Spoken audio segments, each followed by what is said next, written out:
Saya akan mulai, mari kita berdoa sekali lagi. Tuhan Yesus, terima kasih kami dapat berkumpul lagi untuk mendengarkan cerita tentang penebusan manusia. Kita sudah sampai pada Yakub, banyak hal yang dapat kami pelajari hari ini. Pimpin mulut hati hamba, juga buka hati para jemaat-Mu, agar kita dapat sama-sama menerima berkat rohani daripada Engkau. Tuhan Yesus, jauhkanlah kami yang jahat, lepaskanlah kami daripada pencobaan, karena Engkaulah yang punya kerajaan, kuasa, dan kemuliaan sampai selama-lamanya. Amin. Saudara, kita sudah sampai Yakub. Kalau kita lihat gambar di sini adalah Yakub menipu, ya. Nah, memberikan sup kacang merah kepada Esau dengan menukar hak kesulungan. Kita akan bahas di sini. Nah, saudara, waktu itu saya ingin sampai ke tangga menuju surga pada pembahasan ini, tapi terlalu panjang karena di pengajaran ini pun sudah sangat dalam dan sudah banyak yang dapat kita pelajari. Jadi saya tambah lagi, minggu depan bukan Sugi dan Rachel, maksud saya Lea dan Rachel, tetapi kita akan masuk ke tangga menuju surga. Ya, Yakub berumur 147 tahun saat Esau berumur 40, ya. Nah, saudara, inilah garis keturunan dari yang dipilih dari Tuhan, the chosen line, Abraham, Ishak, Yakub, dan kemudian Yehuda. Oke, kita sudah sampai kepada Yakub. Nah, kita mulai dengan pendahuluan. Saudara, di sini kita mulai membahas Yakub, yaitu ada dua arti, tipu daya dan proses. Yakub adalah putra Ishak. Nanti kita akan melihat yang membangun tipu daya dan proses itu bagaimana dalam cerita ini. Yakub punya berapa nama? Ada dua. Yakub sebenarnya bukan akar kata dari tipu daya, tetapi kedengarannya seperti gagasan tentang tipu daya. Proses akan menjadi apa yang dimaksud dengan nama kedua dari Yakub, yaitu Israel. Israel berarti dia yang bergumul dengan Tuhan. Nanti pada pengajaran keempat dari perikop Yakub. Jadi Israel dan Yakub ini dua namanya. Tipu daya adalah Yakub, Israel adalah proses. Keduanya adalah tema utama dalam kehidupan Yakub. Sekarang kita mulai dari gambaran masa kecil. Yakub lahir di kitab Kejadian pasal 25.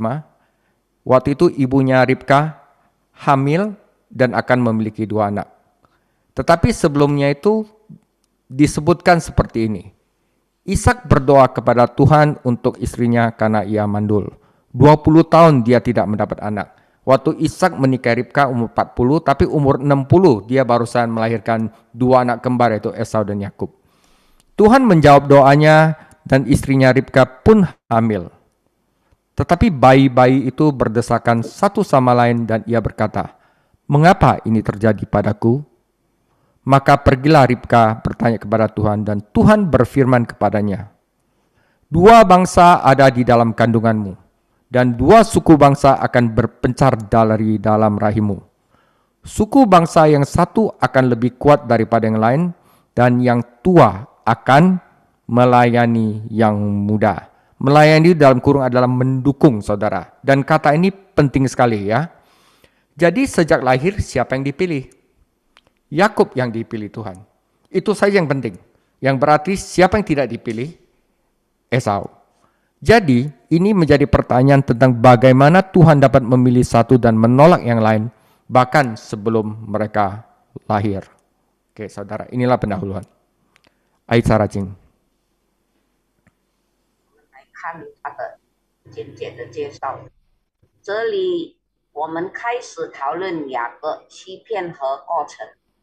雅各是以撒的儿子，稍后我们会看看构建块和流程。雅各有多少个名字？雅各实际上并不是欺骗这个词的词根，但它听起来像是欺骗的意思。以色列的意思就是与上帝摔跤的人，只是他的两个名字，欺骗就是雅各，以色列就是过程。童年的描述，在创世纪第25章中，雅各出生，他的母亲利百加怀孕了，并将生下2个孩子。经上讲说，以撒为他的妻子祷告，因为他不生育，上帝回应了他的祈祷，他的妻子利百加怀孕了，婴儿们互相欺压。他说：“为什么这件事发生在我身上？”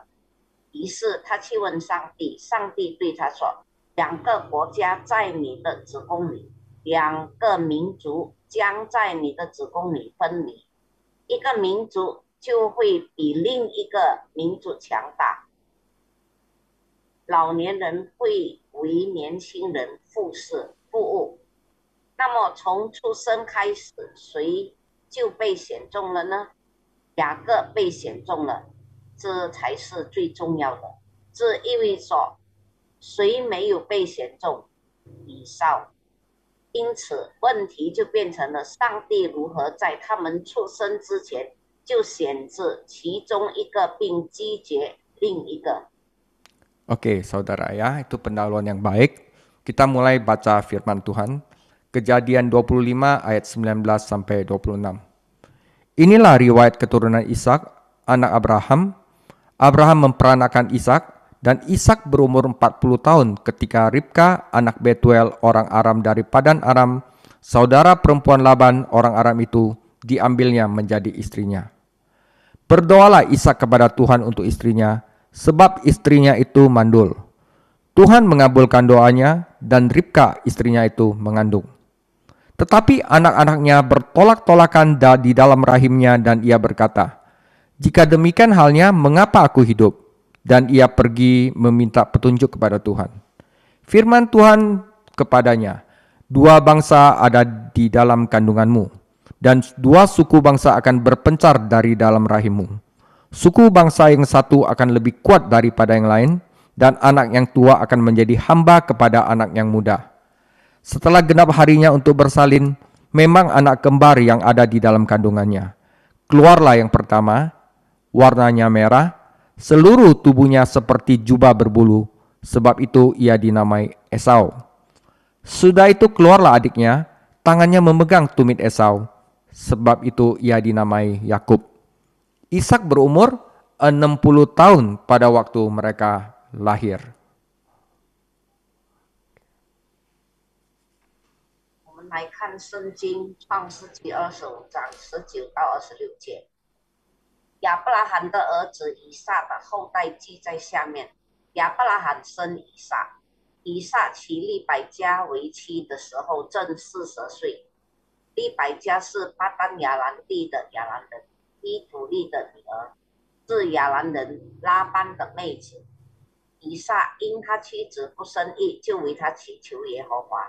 耶和华应允他的祈求，他的妻子利百加就怀了孕。孩子们在他腹中彼此相争，他就说：“若是这样，我为什么活着呢？或者我为什么如此呢？”他就去求问耶和华。耶和华对他说：“两国在你腹内，两柱要从你身上出来，支柱必强你那柱。将来大的要服侍小的。”生产的日子到了，腹中果然是双子。先产的身体发红，浑身有毛，如同皮衣。他们就给他起名叫以扫，就是有毛的意思。随后又生了以扫的兄弟，手抓住以扫的脚跟，因此给他起名叫雅各，就是抓住的意思。利百加生了2个儿子的时候，以撒年正60岁。Oke saudara, demikianlah penjelasannya. Di sini kita akan belajar tentang predestinasi dan kehendak bebas, saudara. Suatu teologi yang cukup penting, ya. Pertanyaannya, yang dipilih adalah Yakub. Apakah Esau punya kesempatan? Yakub adalah orang dipilih sebelum lahir. Jadi, apakah yang Anda lakukan dengan semua determinasi, predestinasi semacam ini? Ini memunculkan isu tentang predestinasi versus kehendak bebas. Tuhan telah menentukan mereka sebelum mereka lahir. Yakub akan menjadi anak pilihan dan Esau tidak.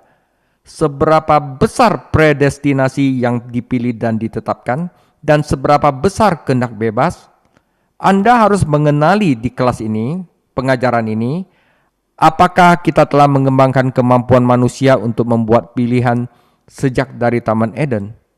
Apakah itu tema besar dalam kitab suci? Apakah manusia mempunyai kemampuan untuk membuat pilihan? Tidak.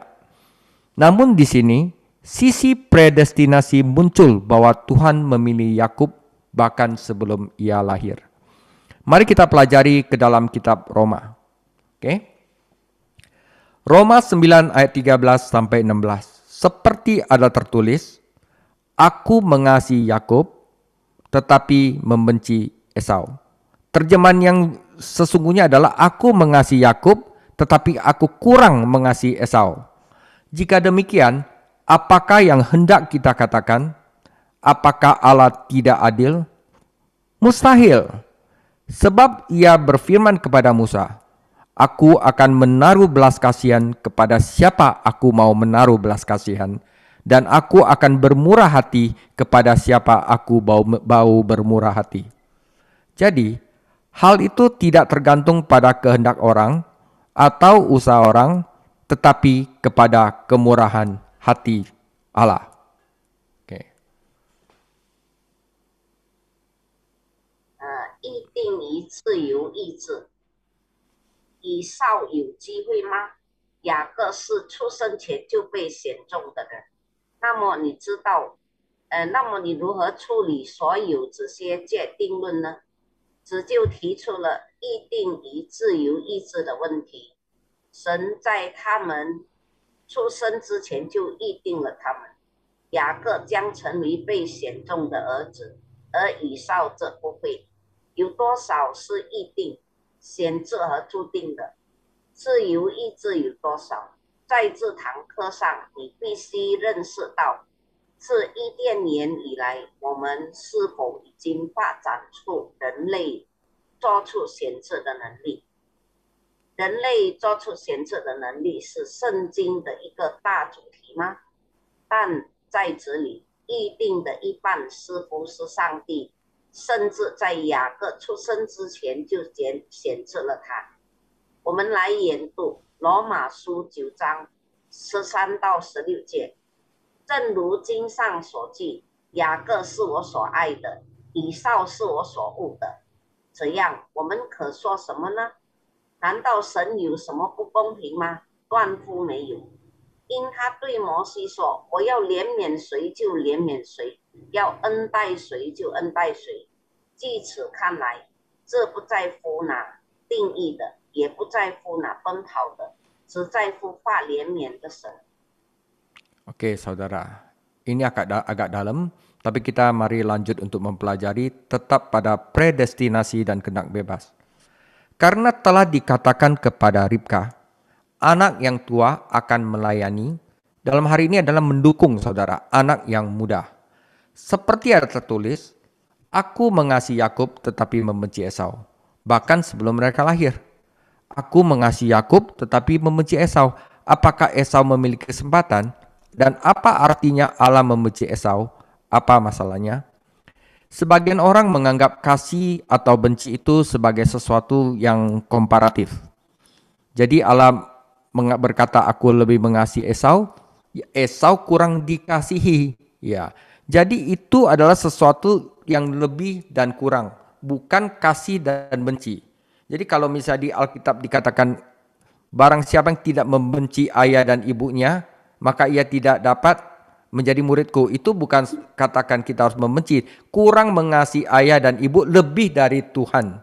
Ya, jadi dalam konteks ini Yakub lebih dikasihi, Esau kurang dikasihi. Ya, itu tidak berarti benci secara mutlak. Itu hanya kata lebih, sesuatu yang relatif. Saya pikir mungkin cara yang lebih baik untuk menjelaskannya adalah dengan menggunakan terminologi perjanjian. Mengasihi seseorang berarti Tuhan memilih mereka. Membenci berarti tidak memilih mereka.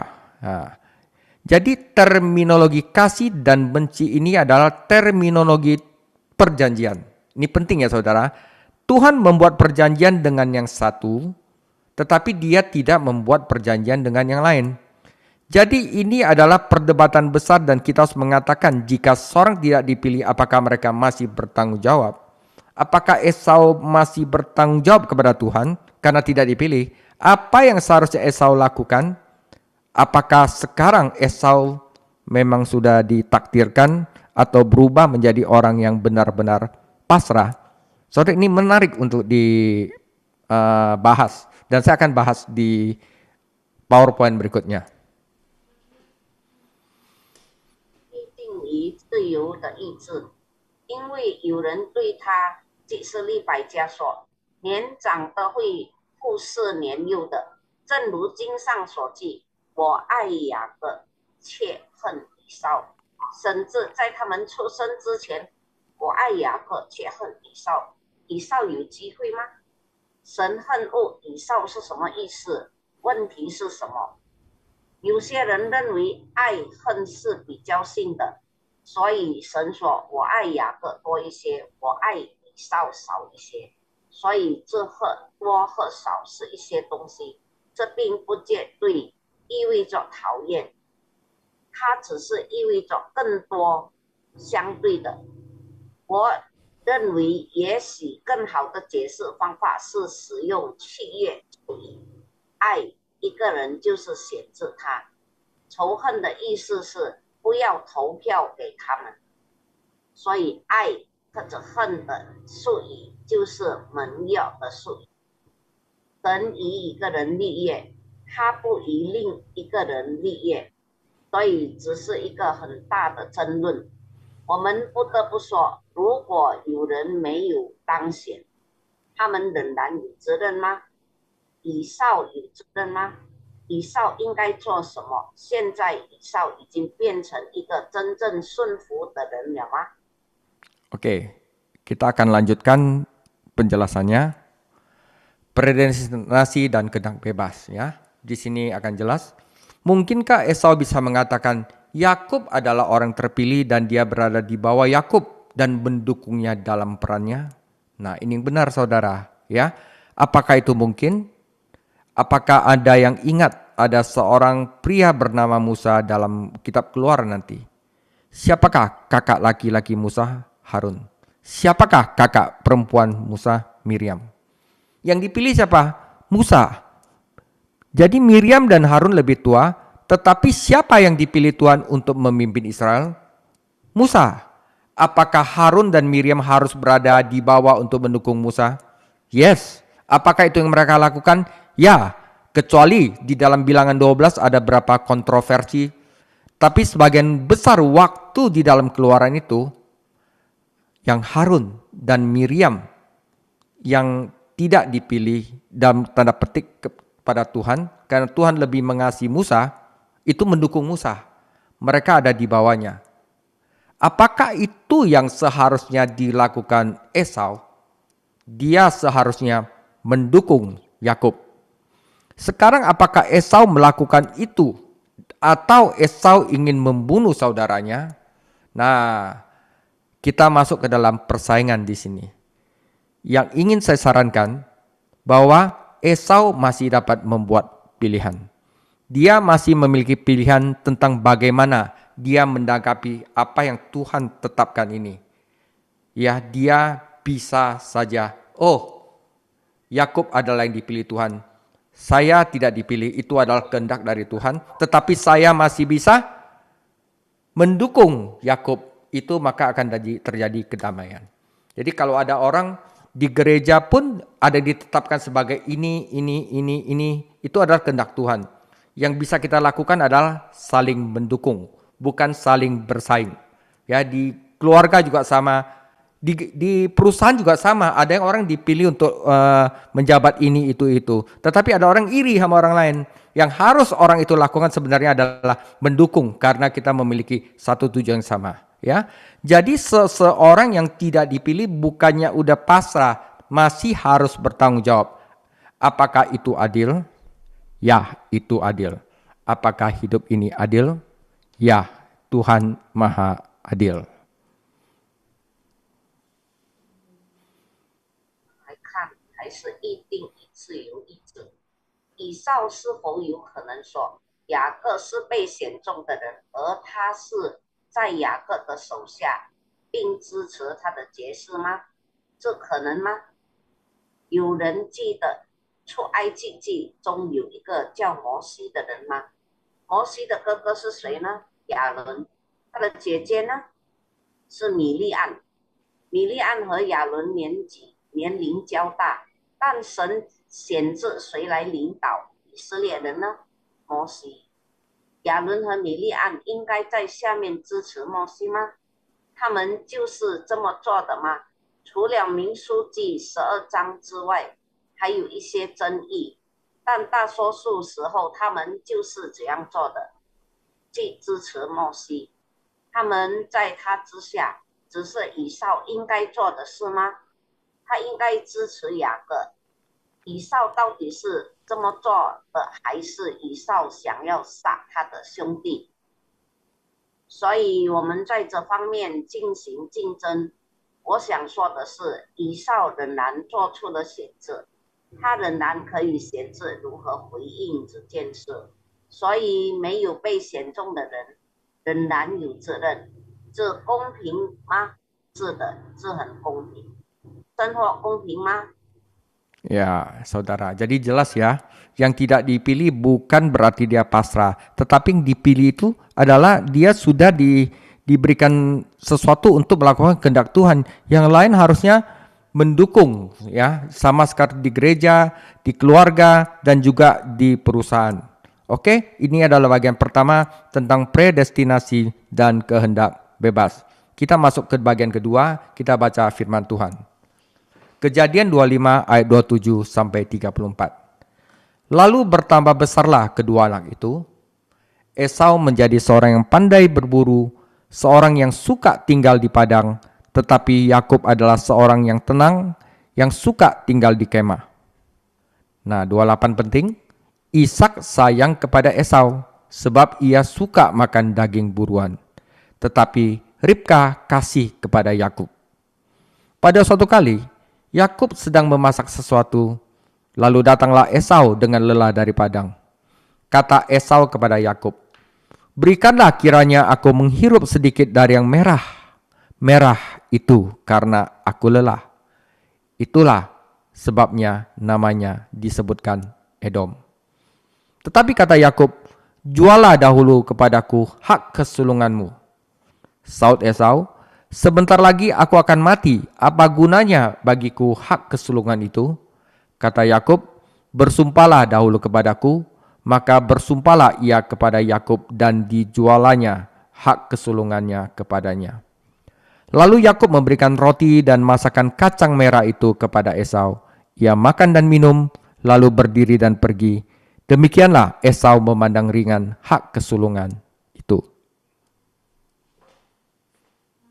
我们来看圣经创世纪25章27到34节。两个孩子渐渐长大，以扫善于打猎，常在田野；雅各为人安静，常住在帐篷里。以撒爱以扫，因为常测他的野味；利百加却爱雅各。有一天，雅各熬汤，以扫从田野回来累昏了。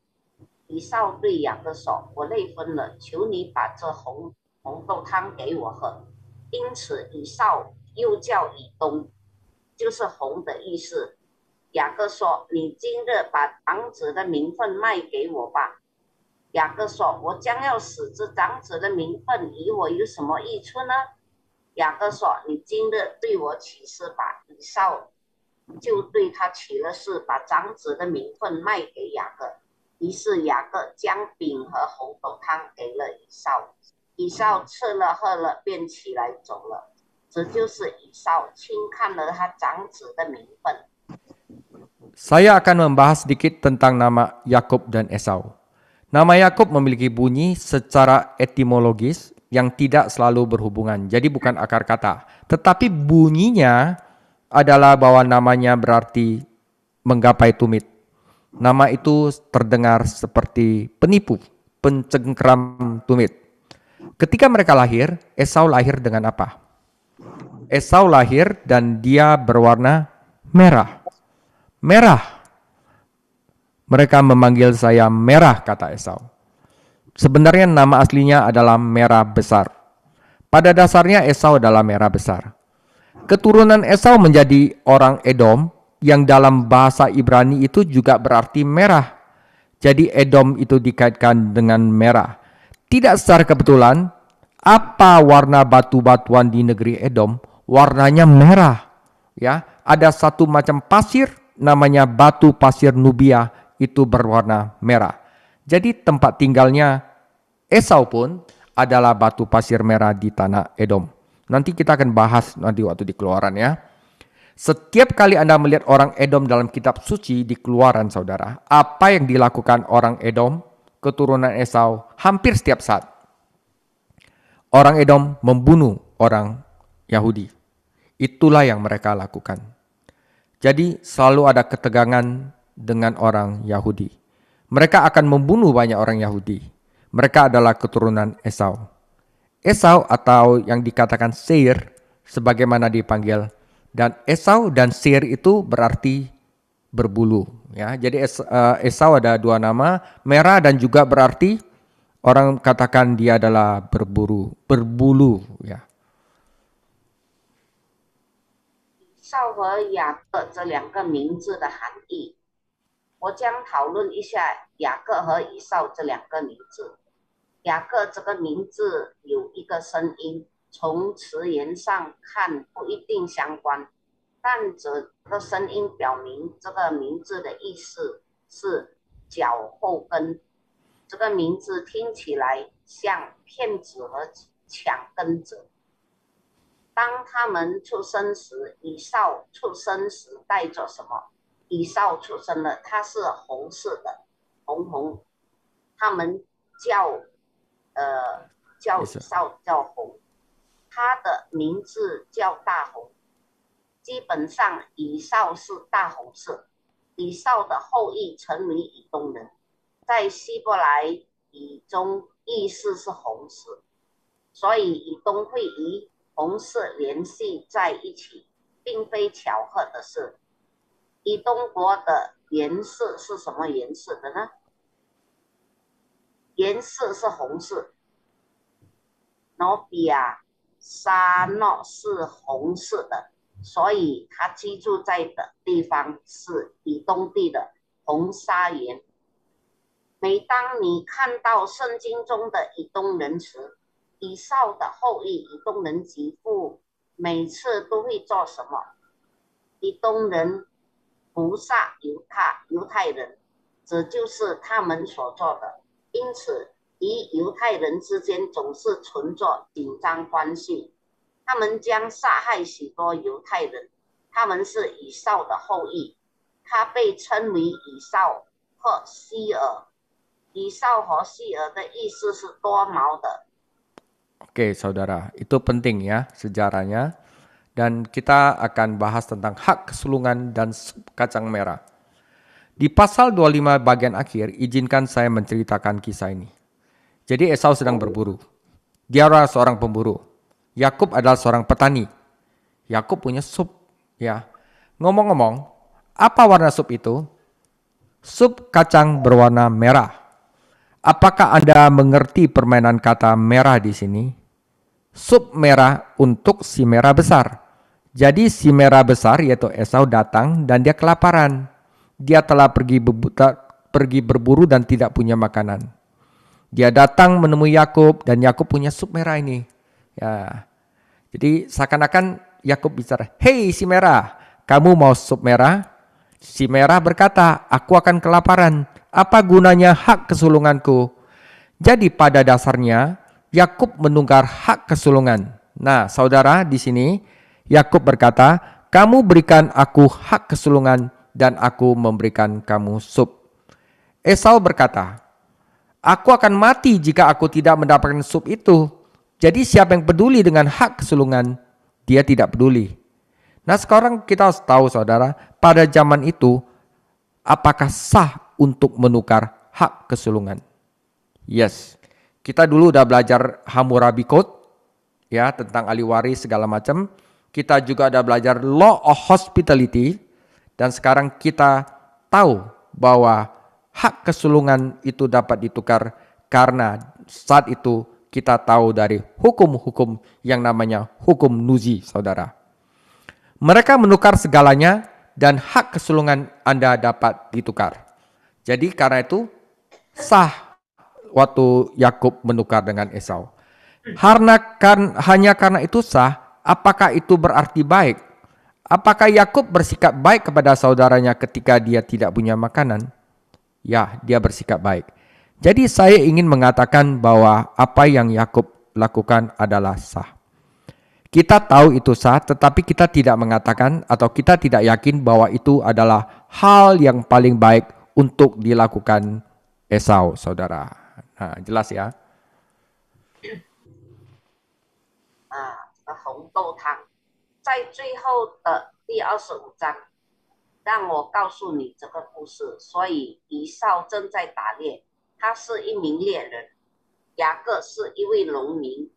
雅各喝了汤，顺便问一下，汤是什么颜色的？红豆汤。你明白这里红字的含义吗？大红的红汤，大红来了，他饿了。他去打猎，却没有食物。他来看雅各，雅各喝了红汤。嘿，红，你想喝点红汤吗？红衣人以扫说：“我会挨饿的。我与生俱来的权利有什么用呢？”所以雅各基本上放弃了与生俱来的权利。雅各说：“你把长子的名分给我。”我就给你喝汤。以扫说：“不喝汤我就死了。”谁还关心长子的名分呢？他不在乎。现在哪个时代交换名分合法吗？答案是是的。我们从奴隶定律得知，他们可以交换一切。你的与生俱来的权利也可以交换，仅仅因为它是合法的，就意味着它是好的吗？当雅各没有食物的时候，他对他的兄弟友善吗？所以我想说，只是合法的。我们知道只是合法的，但我们不确定只是否是对以扫做的最好的事情。Oke, jelas ya saudara. Nah saudara, Yakub menipu Ishak. Nah ini yang tidak baik, tetapi kita harus tahu apa yang mendasari Yakub membohongi ayahnya Ishak akibat favoritisme. Ya, sekarang tipu daya terhadap Ishak. Apa yang terjadi di sini? Ada ayat yang sangat jahat di pasal 25 ayat 28. Coba lihat ini. Ishak yang suka binatang buruan mengasihi Esau. Tetapi Ribka mengasihi Yakub. Kita harus tahu saudara, apa yang terjadi ketika ayah mengasihi satu anak dan ibu mengasihi anak yang lainnya? Favoritisme orang tua mengarah pada apa? Persaingan antar anak. Saudara, jadi kalau kita punya anak, ya jangan pilih kasih. Itu akan menimbulkan persaingan antara anak. Nah, Sugi dan Resel punya anak 5 misalnya, jangan pilih kasih ya. Jadi ya itu akan menimbulkan persaingan antara saudara. Jadi saudara kandung ini saling bersaing. Ketika orang tua lebih menyukai satu anak daripada yang lain, akan terjadi peperangan di antara anak-anak. Jadi inilah masalah pilih kasih orang tua. Sang ayah mengasihi Esau, sang ibu mengasihi Yakub. Sekarang ada masalah yang besar di sini. Apa yang terjadi? Ishak sudah tua, ia buta, ia tidak bisa melihat. Ia memanggil putranya Esau dan berkata, "Esau, aku hanya ingin daging panggang terenak yang pernah ada. Jadi pergilah dan burulah binatang itu, bawalah kembali, masaklah sesuai keinginanku, Lalu saat kau membawanya kembali, aku akan memberkatimu. Esau pergi dengan membawa busur dan anak panahnya, dan ia akan pergi dan mengambil binatang itu untuk ayahnya.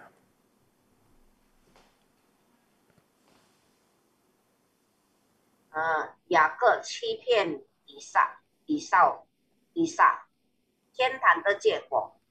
现在针对以撒的欺骗，只是什么回事？25章28节有一句很邪恶的经文，你看，以撒爱打野味，就爱以扫，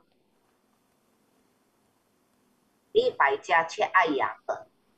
当父亲爱一个孩子，而母亲爱另一个孩子时，会发生什么？父母的偏爱会带来什么后果？兄弟姐妹之间的竞争，于是这对兄妹就互相竞争。当父母偏爱一个儿子而不是另一个孩子时，孩子之间就会发生战争。所以这是一个父母偏爱的问题。父亲爱以扫，母亲爱雅各。现在子女将会出现一个大问题。现在发生了什么？以撒已经老了，他是瞎子，他看不见。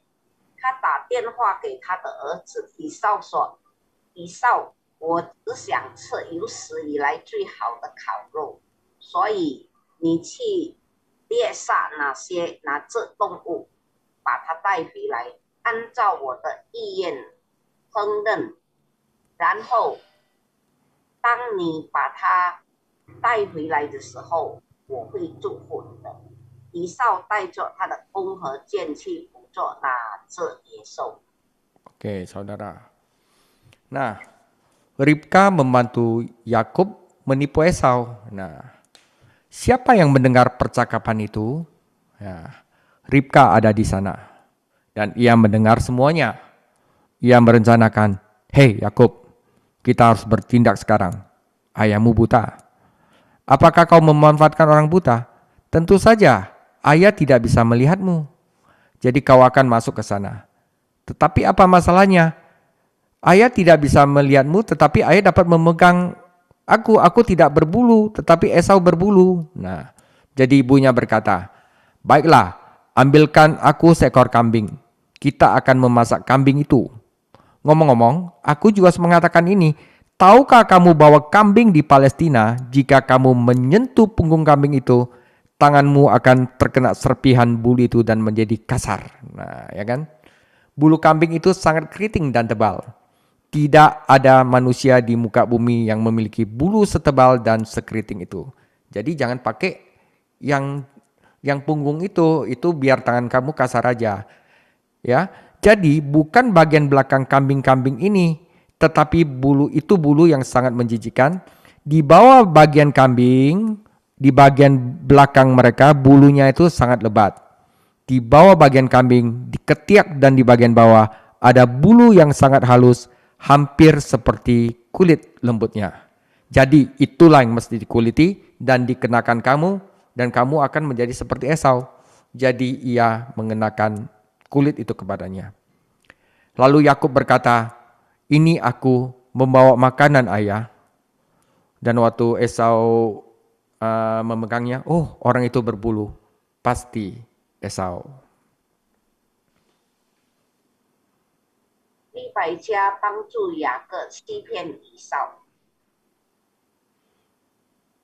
谁听到了谈话？利百加就在哪里？他听到了一切，他计划到：“嘿，雅各，我们现在就必须采取行动。你的父亲是瞎子，你是在利用盲人吗？当然，爸爸看不到你，所以你就进去吧。但问题是什么？父亲看不到你，但以扫却毛茸茸的。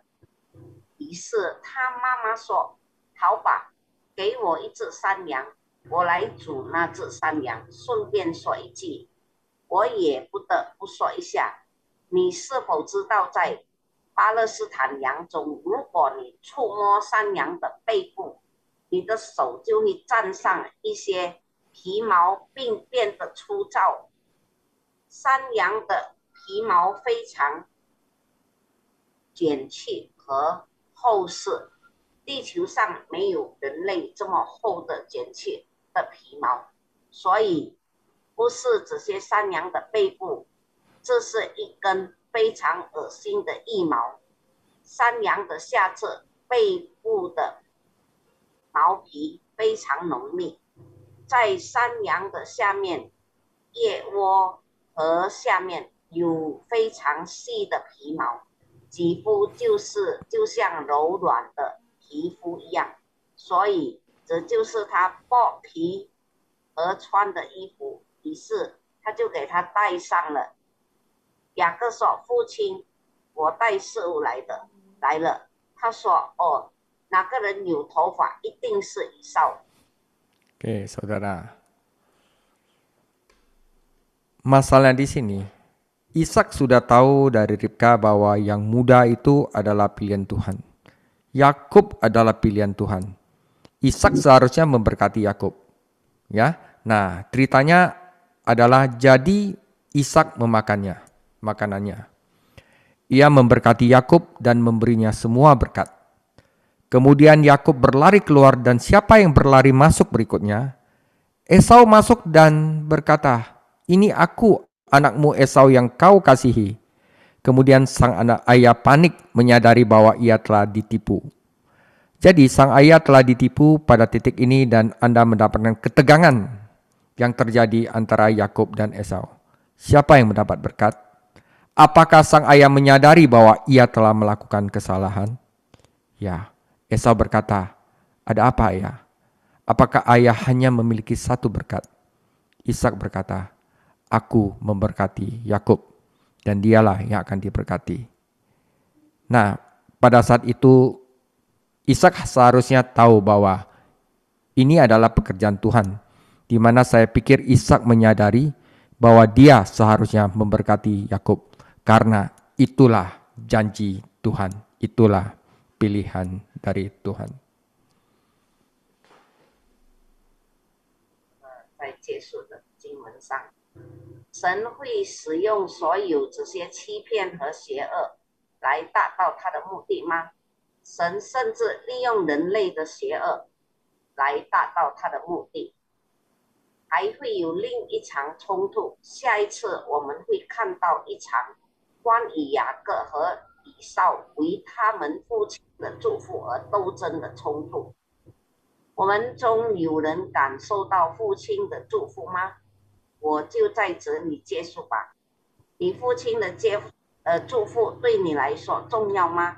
我只是想说，你们中的一些人知道得到父亲的祝福意味着什么，那是一件美好的事情。所以接下来我们要看看雅各和以扫。Oke saudara, ini kayaknya saya ada salah ketik, tapi saya langsung terjemahin aja. Saudara, apakah Tuhan dapat melakukan penipuan dan kejahatan untuk mencapai kehendak-Nya? Ya. Tuhan dapat bahkan memakai sesuatu penipuan yang seperti dilakukan oleh Yakub untuk mencapai kehendak-Nya. Ishak seharusnya memberkati Yakub, tetapi karena Ishak sayang kepada Yakub, ia tidak lagi berada di dalam kehendak Tuhan, karena berkat itu memang karena pilihan Tuhan. Tuhan berkata, "Aku memilih siapa itu adalah kehendak saya. Aku menaruh belas kasihan kepada siapa itu adalah hak saya." Gitulah. Dia sudah memilih Yakub dan dia akan tetap pada kehendak-Nya dan melakukan apa yang terjadi dalam kisah ini sehingga membuat Ishak akhirnya memberkati Yakub, ya. Dan apa hasilnya? Ribka yang telah membantu penipuan akhirnya harus berpisah dengan Yakub selama 20 tahun dan pertentangan antara Ishak dan Yakub akan terus berlangsung. Nah, minggu depan kita akan belajar bahwa Yakub takut kepada Esau sehingga ia lari, di mana Ribka suruh dia lari ke Laban, kakaknya Ribka.